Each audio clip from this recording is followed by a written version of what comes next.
Méditation du 23 octobre. Prends soin de tes collaborateurs. Connais bien chacune de tes brebis, donne tes soins à tes troupeaux, car la richesse ne dure pas toujours, pas plus qu'une couronne de génération en génération. Proverbe 27, versets 23 et 24. En 1206, le guerrier mongol Temujin a été élu seigneur de tous les nomades de la steppe et a reçu le nom sous lequel il est devenu célèbre, Khensis Khen, 1167-1227, ce qui signifie empereur universel. En seulement 20 ans, il a réalisé l'une des plus importantes expansions militaires de l'histoire et établi le colossal empire mongol en conquérant une grande partie du nord de la Chine, alors dominé par le royaume des Xixia et l'empire Gyotchet, et en écrasant l'empire musulman de Khawarezm en Asie centrale. Ce qui est intéressant, c'est que l'armée de Khensis Khan n'avait aucune technologie supérieure à celle de ses prédécesseurs. En effet, son arme principale était l'arc composite, à peine différent de celui utilisé par les Sith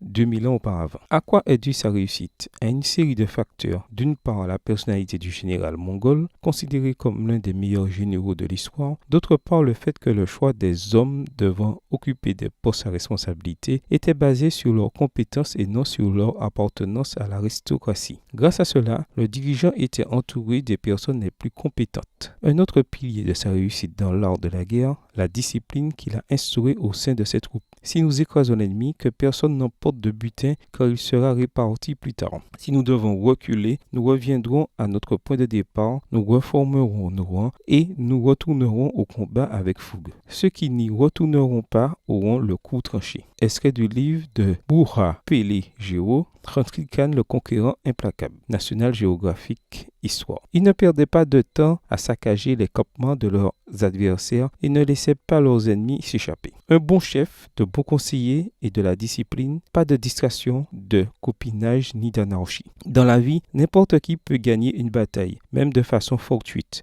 mais accumuler une série de triomphes sur plusieurs années, ce n'est pas un hasard. Pour cela, tu as besoin d'être un bon chef, d'avoir des gens capables à tes côtés et d'instaurer la discipline.